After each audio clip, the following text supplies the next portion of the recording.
ચાલો આપણે તો 11 સાયન્સની અંદર છેલ્લે કાર્બનિક રસાયણ વિજ્ઞાનના પાયાના સિદ્ધાંતો અને ખ્યાલોનું ચેપ્ટર શરૂઆત કરી હતી આપણે, જે લેક્ચર ઝૂમ ઉપર રાખ્યો હતો. પણ હવે થોડોક પ્રોબ્લેમ થયો હતો ઝૂમ ઉપર કે ભાઈ ઘણા લોકોને કનેક્ટિવિટીનો પ્રોબ્લેમ રહેતો હતો. એના કારણે હવે આપણે પાછા યુટ્યુબ ઉપર જ આ લેક્ચરને તૈયાર કરીશું. આપણે ટૉપિક છે કાર્બનિક રસાયણ વિજ્ઞાન.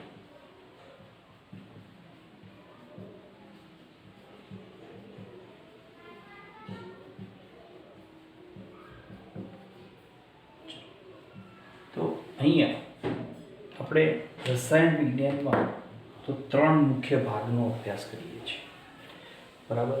3 મુખ્ય ભાગમાં આપણે વાત કરીએ તો એક ભાગ છે જેને આપણે કહીએ છીએ કે જે અકાર્બનિક રસાયણ વિજ્ઞાન તરીકે ઓળખાય છે. બીજો ભાગ છે જેને આપણે ભૌતિક રસાયણ વિજ્ઞાન કહીએ છીએ, અને ત્રીજો જે ભાગ પડે છે એને કાર્બનિક રસાયણ વિજ્ઞાન કહીએ છીએ. એટલે કે 3 ભાગમાં રસાયણ વિજ્ઞાન વહેંચાયેલું છે. એક ભાગ છે જેને આપણે અકાર્બનિક રસાયણ વિજ્ઞાન કહેવાય છે, બરાબર. સેકન્ડ પાર્ટ પડે છે જેને આપણે કહીએ છીએ ભૌતિક રસાયણ વિજ્ઞાન કહીએ છીએ, અને ત્રીજો ભાગ જે પડે છે એને આપણે કહીએ છીએ કાર્બનિક રસાયણ વિજ્ઞાન કહીએ છીએ. હવે આ ત્રણેય વિજ્ઞાનમાં તો ભૌતિક રસાયણ વિજ્ઞાન તો એના આપણે અમુક ચેપ્ટરોનો અભ્યાસ કરીએ છીએ, જેમ કે સંતુલન, ઉષ્માગતિશાસ્ત્ર છે, બરાબર, દ્રવ્ય અવસ્થાઓ છે, પરમાણુ બંધારણ છે. આ બધા રેડોક્સ પ્રક્રિયા ભૌતિક રસાયણ વિજ્ઞાન કહેવાય છે. અકાર્બનિક રસાયણ વિજ્ઞાનમાં તો હમણાં જ આપણે ચેપ્ટરનો અભ્યાસ કર્યો, મુખ્ય હાઇડ્રોજન, આવર્ત કોષ્ટકનું વર્ગીકરણ, પછી S વિભાગના તત્વો, P વિભાગના તત્વો, એનો આપણે અભ્યાસ કરી ગયેલા છીએ. હવે ત્રીજું જે રસાયણ વિજ્ઞાન છે એ છે કાર્બનિક રસાયણ વિજ્ઞાન. કાર્બનિક રસાયણ વિજ્ઞાન એટલે કે જે રસાયણ વિજ્ઞાનમાં કાર્બન, હાઇડ્રોજન અને ઓક્સિજન તત્વો રહેલા હોય. કેવા હોય? કાર્બન, હાઇડ્રોજન, ઓક્સિજન તત્વો, એની મદદથી જે આખું રસાયણ વિજ્ઞાન તૈયાર થાય એને આપણે કહીએ છીએ કાર્બનિક રસાયણ વિજ્ઞાન. તમે નીચલા ધોરણમાં અભ્યાસ કરી ગયા છો કે ભાઈ કોઈ પદાર્થ કાર્બનિક ક્યારે કહેવાય?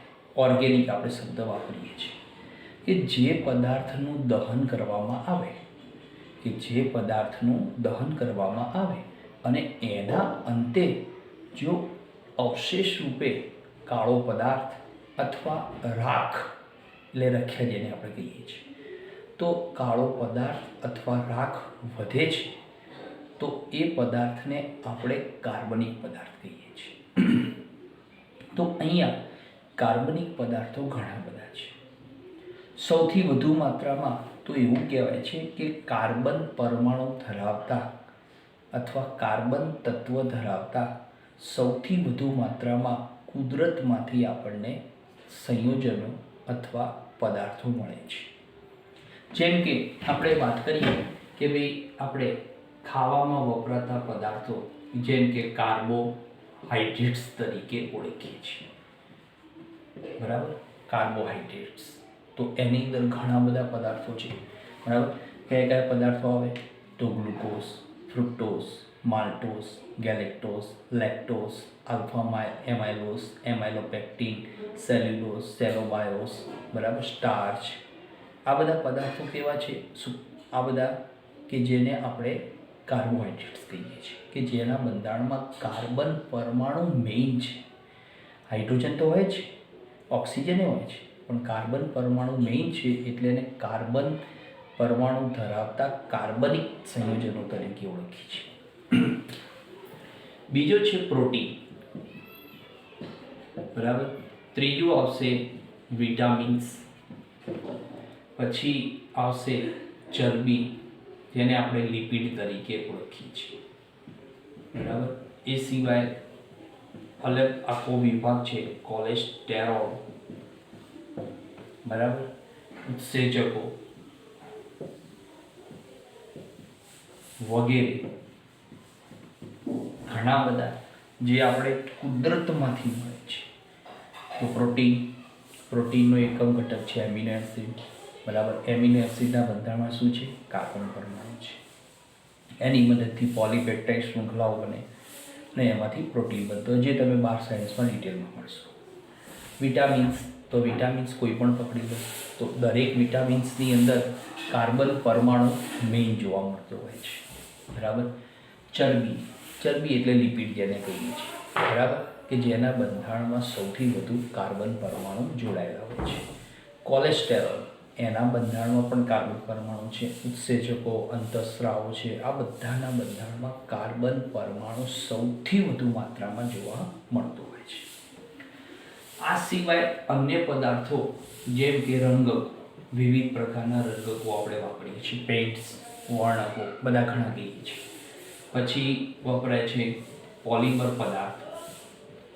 તો પોલિમર પદાર્થો સવારે ઉઠો રાત્રે ઊંઘો સુધીમાં ઘણા બધા પોલિમર પદાર્થો વાપરીએ છીએ. જેમ કે હું વાપરું છું આ પેન, તો એ પણ શું છે? પોલિમર પદાર્થ છે, બરાબર. તો સામાન્ય નાયલોન 6, નાયલોન 610, નાયલોન 66, બરાબર, બેકેલાઇટ, મેલેમાઇન, પોલિથીન, બરાબર. તો આ બધા પદાર્થો પોલિમર પદાર્થો, એ પણ કોનું છે? કાર્બનનું આખું રસાયણ વિજ્ઞાન છે, કાર્બનના મેઇન સંયોજનો છે. એ સિવાય આવે છે ઔષધો એટલે કે જેને આપણે દવાઓ તરીકે ઓળખીએ છીએ. તો સૌથી વધુ માત્રામાં તો એની અંદર પણ આપણને શું જોવા મળે છે? કાર્બન પરમાણુ ધરાવતા સંયોજનો છે.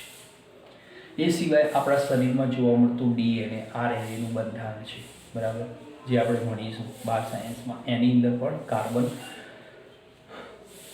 સૌથી વધુ માત્રામાં રહેલું હોય છે. હવે આ જે બધા સંયોજનો છે કાર્બનના, બરાબર, આ કાર્બનના બધા સંયોજનોની વાત કરીએ તો કાર્બનિક રસાયણ વિજ્ઞાન એવું કહે છે તમારી બુક પ્રમાણે કે લગભગ 200 વર્ષ જૂનું કાર્બનિક રસાયણ વિજ્ઞાન છે. પણ હું માનું ત્યાં સુધી તો બહુ જ જૂનું રસાયણ વિજ્ઞાન કહેવાય. કેમ કે પૃથ્વીનો ઉદ્ભવ થયો ત્યારથી કાર્બન તત્વ પહેલું તૈયાર થઈ ગયેલું હશે, બરાબર. કેમ કે એની અંદર વનસ્પતિ પણ આવી ગઈ ને અન્ય પણ આવી ગયા છે, એટલા માટે, બરાબર. હવે આપણે વાત કરીએ કે ભાઈ કાર્બનના રસાયણ વિજ્ઞાન માટે જે જવાબદાર જે કાર્બનિક સંયોજનો છે એની માટે જવાબદાર કોણ છે? તો એવું કહેવાય છે કે કાર્બનિક સંયોજનોના, બરાબર, તો કાર્બનિક સંયોજનોના નિર્માણ માટે જવાબદાર કોણ છે? તો જૈવ શક્તિ જવાબદાર છે, બરાબર. જવાબદાર કોણ છે? જૈવ શક્તિ છે. તો કાર્બનિક રસાયણ વિજ્ઞાન, એના જે સંયોજનો છે એમનું જે નિર્માણ થાય છે એની માટે જવાબદાર છે જૈવ શક્તિ છે, એવું કહેનાર જે વૈજ્ઞાનિક હતો એનું નામ છે સ્વીડનનો રસાયણશાસ્ત્રી બર્ઝેલિયસ, બરાબર. આ વિધાન કોણે આપ્યું? બર્ઝેલિયસે આપ્યું. ત્યારબાદ સૌપ્રથમ કાર્બન રસાયણ વિજ્ઞાનમાં એક નવા સંયોજનની શોધ થઈ, સૌપ્રથમવાર શોધ થઈ, અને એ શોધ કરનાર વૈજ્ઞાનિક નામ છે વોલહાર. કે વોલહારે શું કર્યું? એણે એમોનિયમ સાયનેટમાંથી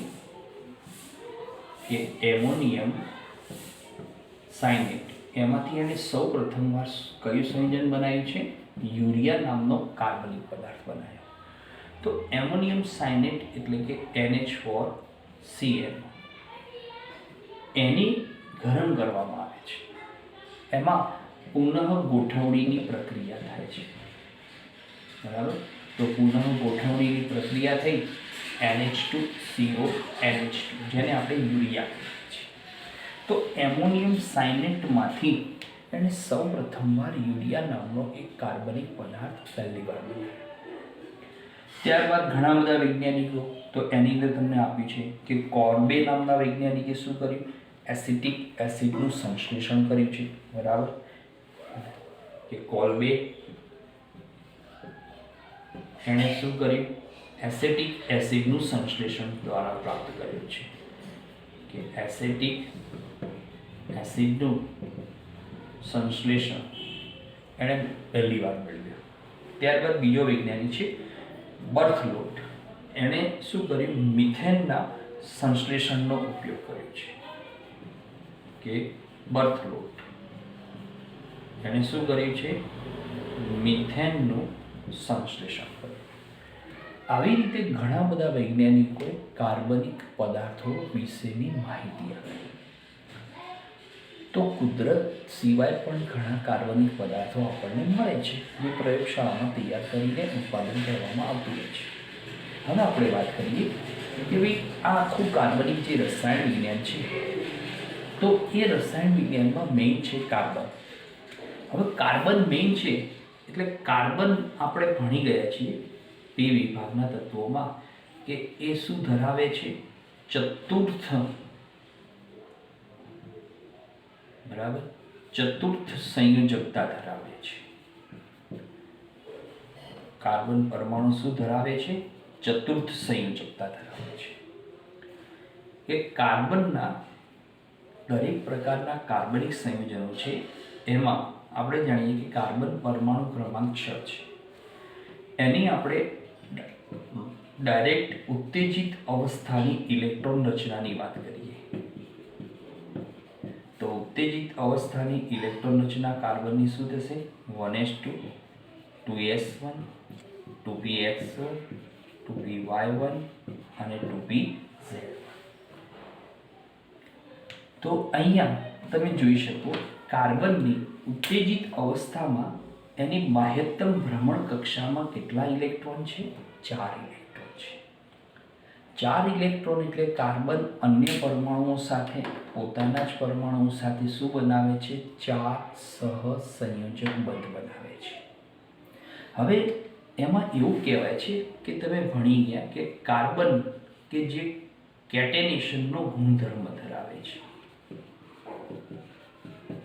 કાર્બનમાં કયો ગુણધર્મ છે? કેટેનેશનનો ગુણધર્મ છે.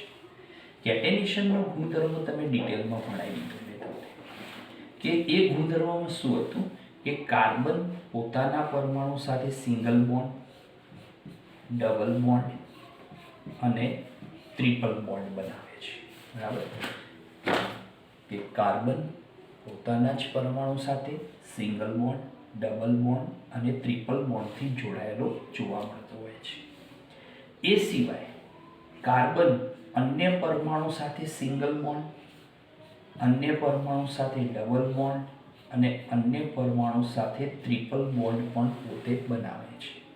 તો આ રીતે કાર્બન તમે જોઈ શકો કે આખા આવર્ત કોષ્ટકમાં કાર્બન તત્વ એક એવું તત્વ છે કે જે એકબંધ, દ્વિબંધ અને ત્રિબંધ પોતાના જ પરમાણુ સાથે અથવા અન્ય પરમાણુ સાથે પણ બનાવે છે. જ્યારે સમૂહની અંદર આવર્ત કોષ્ટકમાં કોઈ એવું બીજું તત્વ નથી કે જે આવા બંધ બનાવી શકાય પોતાના પરમાણુ સાથે અથવા અન્ય પરમાણુ સાથે. એટલા માટે કાર્બનમાં કેટેનેશનનો ગુણધર્મ દર્શાવે છે કે ચતુર્થ સંયોજકતાનો ગુણધર્મ એમાં જોવા મળતો હોય છે. હવે ચતુર્થ સંયોજકતાનો ગુણધર્મ જોવા મળે એટલે એની અંદર આ કાર્બનિક રસાયણ વિજ્ઞાનમાં સંકરણ વિશેનો તમે થોડોક અભ્યાસ કરી ગયા છો. બરાબર, ધોરણ 10ની અંદર તમે અભ્યાસ કરી ગયા કે ભાઈ સંકરણનો ટોપિક તમે ડિટેલમાં ભણી ગયેલા છો. તો અહીંયા કાર્બન જે સંયોજનો છે એમાં કાર્બન પરમાણુનું જે સંકરણ છે એ કાર્બન પરમાણુનું સંકરણ, તો એ સંકરણ sp, sp2 અને sp3 રૂપે જોવા મળતું હોય છે. હવે આ ત્રણેય પ્રકારના જે સંકરણ જોવા મળે છે તો એમાં યાદ રાખવાનું કે sp જે સંકરણ થાય છે, બરાબર, આમાં sp સંકરણ થાય છે એમાં s અને p કક્ષકનું વલણની વાત કરીએ તો તમને શીખવાડી દીધું છે રાસાયણિક બંધનમાં 50% 50%. sp2 સંકરણ થાય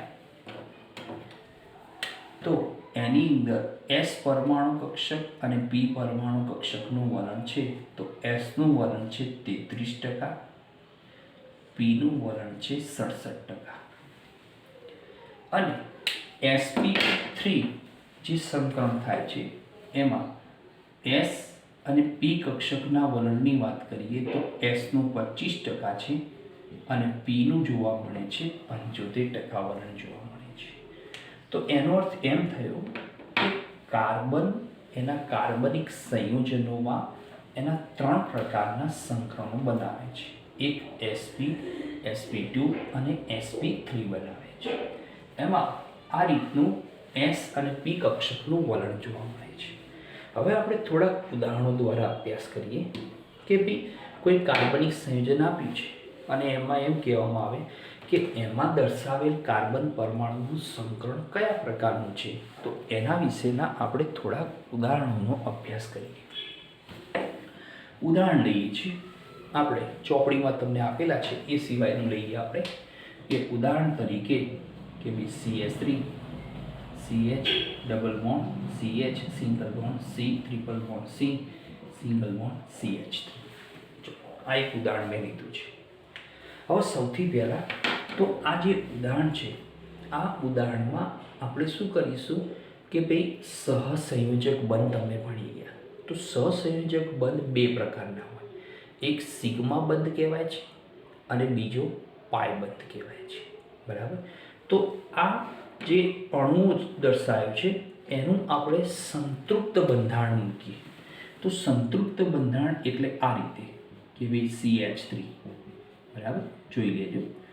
single bond CH, double bond CH, single bond C, triple bond C, single bond C, H, H, H. હવે જુઓ, હું પાયબંધ છે ને એને હું ગ્રીન કલરથી દર્શાવું છું. તો પાયબંધને ગ્રીન કલરથી દર્શાવું છું. બરાબર. તો પાયબંધ મેં તમને ગ્રીન કલરથી દર્શાવ્યા છે. હવે તમે ધ્યાનથી જુઓ કે આ અણુમાં દરેક પરમાણુનું સંકરણ કયા પ્રકારનું છે. એક વખત તમે સમજો એટલે આવડી જાય છે.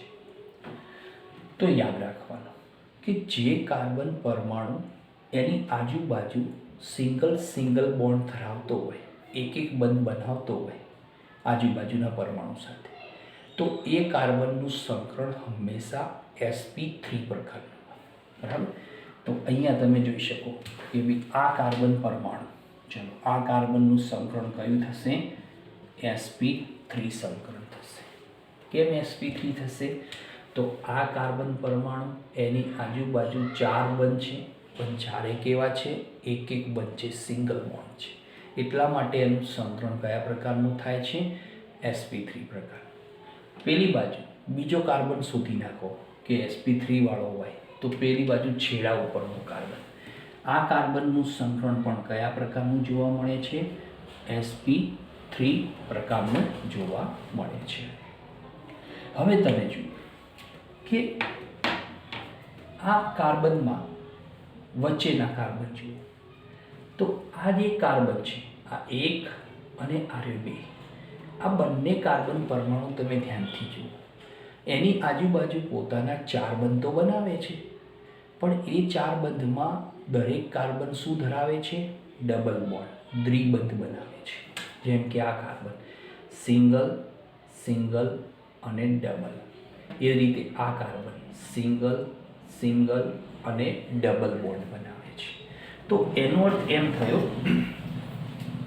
કે આ કાર્બન એની આજુબાજુમાં 4 બંધ, આ કાર્બન એની આજુબાજુમાં 4 બંધ, પણ તમે જુઓ તો એમાં શું બનાવે છે? ડબલ બોન્ડ બનાવે છે. તો એવું કહેવાય છે કે જે કાર્બન પરમાણુ એની આજુબાજુ 4 બંધ બનાવે અને એમાં જો એક બાજુ ડબલ બોન્ડ હોય, કેટલો? ડબલ બોન્ડ, તો એવા જે કાર્બનનું સંકરણ એ બની જાય છે sp2 પ્રકારનું સંકરણ બને છે. તો આ બંને કાર્બન કેવા છે? sp2 ટુ સંકૃત કાર્બન તરીકે ઓળખવામાં આવતા હોય છે. હવે પેલા બે કાર્બન જો, તો બાકીના બે કાર્બન, ચલો આ કાર્બન અને આ કાર્બન. હવે આ બંને કાર્બન આજુબાજુ 4 બંધ તો છે જ એમના, પણ તમે જુઓ આ કાર્બન એક બાજુ સિંગલ એક બાજુ ટ્રિપલ, આ કાર્બન સિંગલ અને ટ્રિપલ બનાવે છે. તો એનો અર્થ એમ થયો કે જે કાર્બન પરમાણુ એની આસપાસ 4 બંધ બનાવે પરંતુ કોઈ એક બાજુ 3 બંધ બનાવ્યા હોય, જે કાર્બને કોઈ એક બાજુ 3 બંધ બનાવ્યા હોય, તો એ કાર્બનનું સંકરણ એટલે કયું બનશે? sp સંકરણ કહેવાશે. તો આ બંને કાર્બન કેવા બને છે? sp સંકૃત કાર્બન તરીકે ઓળખવામાં આવતા હોય છે. બરાબર. તો અહીંયા સંકરણ પ્રમાણે કે કાર્બન પરમાણુ આજુબાજુ સિંગલ બોન્ડ જ બનાવે તો sp3, કાર્બન પરમાણુ આજુબાજુમાં જો ડબલ બોન્ડ હોય એક બાજુ તો sp2, અને જો કાર્બન પરમાણુ કોઈ એક બાજુ ટ્રિપલ બોન્ડ હોય તો sp સંકરણનું નિર્માણ તરીકે ઓળખવામાં આવતા હોય છે. હવે આ 3 જે સંકરણો બને છે એના ભૌમિતિક આકારો તમે ભણી ગયેલા છે, આપણે બહુ ડીપમાં જવાની જરૂર નથી કે ભૌમિતિક આકારો શું છે કે ભાઈ sp3 સંકરણ હોય કે sp3 સંકરણ, તો એનો ભૌમિતિક આકાર કેવો છે? સમચતુષ્ફલકીય તરીકે ઓળખાય છે. બરાબર. sp2 પ્રકારનું સંકરણ હોય તો એનો ભૌમિતિક આકાર કેવો છે? સમતલીય ત્રિકોણાકાર છે. અને sp પ્રકારનું સંકરણ હોય તો એનો ભૌમિતિક આકાર કેવો જોવા મળે છે? રેખીય સ્વરૂપે જોવા મળતો હોય છે. બરાબર. તો અહીંયા ચોપડીમાં તમને એના અન્ય પણ ઉદાહરણો આપેલા છે. હવે એ સિવાય એમાં જે અમુક ઉદાહરણો જે આપ્યા છે કે જેમાં કોયડા નંબર 12.2નો આપણે થોડોક અભ્યાસ કરી લઈએ એટલે તમને થોડોક વધારે ખ્યાલ આવી જાય. હવે યાદ રાખજો કે કાર્બન આની આજુબાજુ 4 બંધ સિંગલ બોન્ડ બનાવે એને સિગ્મા બંધ કહેવાય છે. બરાબર. જેમ કે આ બધા બંધ બનાવ્યા છે તો તમે આ ઉદાહરણમાં તમે જોઈ શકો જેટલા કાળા રંગથી દર્શાયા છે એ બધા સિગ્મા બંધ છે, અને લીલા રંગથી દર્શાયા એ કેટલા છે? પાય બંધ છે. તો આ અણુમાં પાય બંધ કેટલા થયા? 3 થયા, બાકીના બધા સિગ્મા બંધ કહેવાય છે. હવે એમાં ચોપડીમાં તમને કોયડા નંબર 12.2 આપે છે. બરાબર. કોયડો 12.2. બરાબર. ચલો આ કોયડાની અંદર પહેલાં હું કોયડો લખી દઉં કે ભાઈ કોયડાની અંદર એમ કે છે કે દરેક સંયોજનમાં કાર્બન કયું સંકરણ ધરાવે છે એ તમારે દર્શાવવાનું છે. ચલો પહેલું ઉદાહરણ છે CH3Cl. બરાબર. ચલો બીજું ઉદાહરણ છે CH3 twice CO. બરાબર. ત્રીજું ઉદાહરણ છે તો CH3Cl. ચોથું ઉદાહરણ આપ્યું છે HCONH2. પાંચમું ઉદાહરણ છે તો CH3CH double bond CH CN. બરાબર. ચલો હવે આ ત્રણેય ઉદાહરણમાં આપણે શું કરીએ તો એનું સામાન્ય બંધારણ સૂત્ર પહેલાં દર્શાવીશું એટલે આપણને શું મળી જાય? કાર્બન કયા પ્રકારનું સંકરણ ધરાવે એ આ રીતે શોધી જાય. જેમ કે CH3Cl તો એનું બંધારણ સૂત્ર આવું બને CH3 અને Cl. ચલો આનું બંધારણ સૂત્ર પછી આપણે સંકરણ નક્કી કરીએ. ચલો આનું બંધારણ સૂત્ર શું બનશે? તો CH3 C double bond O single bond CH3. બરાબર. આવ્યું તો CH3 Cl તો C triple bond N, C double bond O, single bond H, NH2. બરાબર. ચલો આ ઉદાહરણમાં CH3 CH double bond CH single bond C triple bond A. હવે જુઓ આ મેં કોયડા નંબર 12.2 આપ્યો છે, એના 5 ઉદાહરણોના બંધારણ સૂત્ર મેં મૂક્યા છે, અણુ સૂત્ર આપેલા છે, બંધારણ સૂત્ર મેં દર્શાવ્યા છે. હવે પહેલું બંધારણ સૂત્ર, તો એમાં જુઓ હું લીટી દોરી લાલ રંગથી દર્શાવું, આજુબાજુ બધા સિંગલ બોન્ડ એટલે સંકરણ કયું થયું? sp3 પ્રકારનું સંકરણ થાય છે. ચલો બીજું ઉદાહરણ આજે, આમાં આ કાર્બનનું સંકરણ અને આ કાર્બનનું સંકરણ બંને કયા પ્રકારનું છે? sp3 પ્રકારનું છે. જ્યારે આ કાર્બન જે છે ઓક્સિજન સાથે જોડાયેલો, એનું સંકરણ કયા પ્રકારનું બનશે? sp2. કેમ sp2? કે આ કાર્બન બધા સિંગલ, પણ આ કાર્બન સિંગલ ખરા પણ એક બાજુ ડબલ બોન્ડ છે, એટલે એનું sp2 સંકરણ થશે. આ ઉદાહરણમાં આ કાર્બનનું સંકરણ sp3, જ્યારે આ કાર્બનનું સંકરણ એક બાજુ ટ્રિપલ બોન્ડ એટલે sp થશે. ચલો આ કાર્બનનું સંકરણ કયું થશે? sp2, એક બાજુ ડબલ બોન્ડ બનાવે છે એટલા માટે. આની અંદર આ કાર્બનનું સંકરણ sp3, આ કાર્બન sp2, આ કાર્બન sp2, જ્યારે આર્યો કાર્બન કયો થશે? sp સંકરણ ધરાવતો જોવા મળતો હોય છે. તો તમે 5 ઉદાહરણ એની અંદર પાય બંધ અને સિગ્મા બંધને આધારે આપણે નક્કી કરી શકીએ છીએ કે ભાઈ કાર્બન પરમાણુ આ રીતે પોતાનું એક સંકરણ ધરાવતો જોવા મળતો હોય છે. બરાબર. તો હવે આપણે એના પછી તમારે ચેપ્ટરની અંદર તો આપણે ટોપિક આવે છે કે કાર્બનિક સંયોજનનું બંધારણ. આપણે હાલ બંધારણ લેતા નથી, કેમ કે આ બંધારણ બધું તમારે આગળ વિભાગની અંદર આવી જશે. બરાબર. આપણે આ યુપીએસસી નામકરણ લઈશું ત્યારે. હવે આપણે વાત કરવાની છે કે કાર્બનિક સંયોજનનું વર્ગીકરણ કઈ રીતે કરવામાં આવે છે. તો એ વર્ગીકરણનો આપણે અભ્યાસ કરી અને આઈયુપીએસસી નામકરણ પદ્ધતિનો પહેલો અભ્યાસ કરીશું.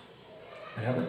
પછી સમાનધર્મી શ્રેણીને બધા ટોપિક પછી લઈશું, કેમ કે આપણે જ્યાં સુધી આઈયુપીએસસી નામકરણ ના આવડે ત્યાં સુધી કંઈ પણ કરી શકાય નહીં. તો આપણે શું કરીએ કે કાર્બનિક નેક્સ્ટ પિરિયડમાં કાર્બનિક સંયોજનનું વર્ગીકરણ અને આઈયુપીએસસી નામકરણ માટેના નિયમોનો અભ્યાસ કરીશું. બરાબર. અને બંધારણ સૂત્રો તો તમને એની અંદર આવી જશે, નામકરણમાં આપણે ઉદાહરણો લઈશું એટલે બધા ટોપિક એમાં સામેલ થઈ જશે. બરાબર. આજે આટલે સુધી રાખીએ છીએ. ઓકે.